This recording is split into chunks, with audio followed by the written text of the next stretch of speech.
On continue à parler du prix du pétrole et de ses conséquences économiques dans la chronique internationale de Mathieu Jolivet. Bonsoir Mathieu. On a tous à l'esprit les deux chocs pétroliers des années 70. Le choc d'aujourd'hui pourrait être plus violent, oui. Pourtant, ses conséquences économiques pourraient être moins graves. Expliquez-nous. En fait, un choc plus violent car 20% du pétrole mondial passe aujourd'hui par le détroit d'Ormuz. Donc si ce passage est bloqué, le monde perd 1/5 de son approvisionnement.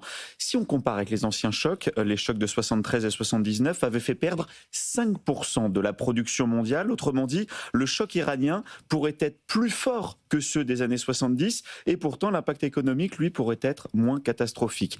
Regardons en 1973, la guerre du Kippour éclate. Les pays arabes décident un embargo pétrolier contre les États-Unis et leurs alliés. Résultat, vous avez le prix du pétrole qui quadruple, l'économie mondiale qui plonge dans la stagflation, l'inflation et le chômage qui explosent. La déflagration, elle est mondiale et l'Occident découvre brutalement que sa dépendance au pétrole est totale. En France, ça c'est une conséquence très concrète, à l'époque, Valéry Giscard d'Estaing réintroduit l'heure d'été par décret en 1975 au nom des économies d'énergie. Une heure de plus, c'est plus de lumière de jour, donc moins de consommation d'énergie. À l'époque, Giscard avait fait sa campagne sur l'idée qu'en France, on n'a pas de pétrole, mais on a des idées. Un peu plus tard, en 1977, le président américain Jimmy Carter anticipe, lui, les futurs chocs pétroliers à venir et il s'adresse à la nation. Écoutez-le.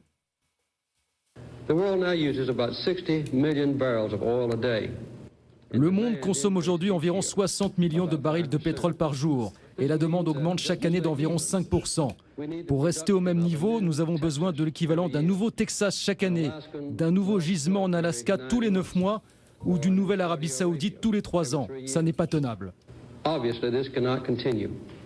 Ce qui est intéressant dans ce qu'on entend avec Jimmy Carter, c'est qu'on voit qu'après un choc pétrolier, forcément, vous avez une conséquence sur les choix de politique énergétique d'un pays. Et c'est ce qu'il était en train de dire en 1977 aux Américains.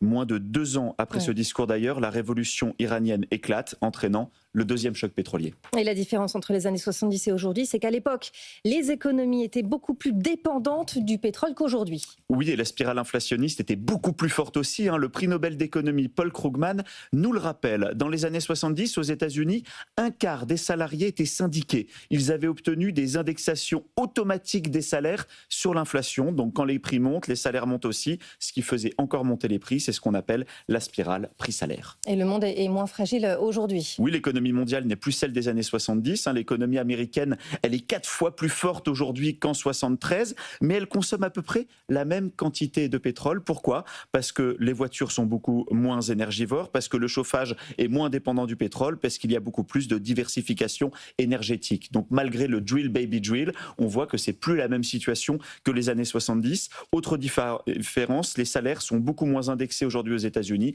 que sur l'inflation. Et l'impact économique dépendra bien sûr de la durée du conflit. Il faut temporiser aussi. Oui, et pour que le trafic pétrolier reprenne dans ce détroit d'Ormuz, le Nobel d'économie Paul Krugman liste 3 scénarios. Premier scénario, les États-Unis mettent fin à leur campagne militaire. Deuxième scénario, un changement de régime qui intervient en Iran. Troisième scénario, l'armée iranienne est suffisamment affaiblie pour ne plus menacer la navigation. À court terme, conclut Paul Krugman, aucun de ces 3 scénarios ne semble plausible. Le blocage d'Ormuz, selon lui, est parti pour durer.